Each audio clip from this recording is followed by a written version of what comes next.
आषाढ़ आसे फेरी फेरी हे आषाढ़ आसे हे फेरी फेरी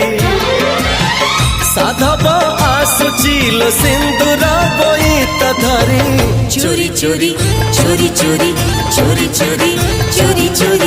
चोरी चोरी चोरी चोरी चोरी चोरी चोरी चोरी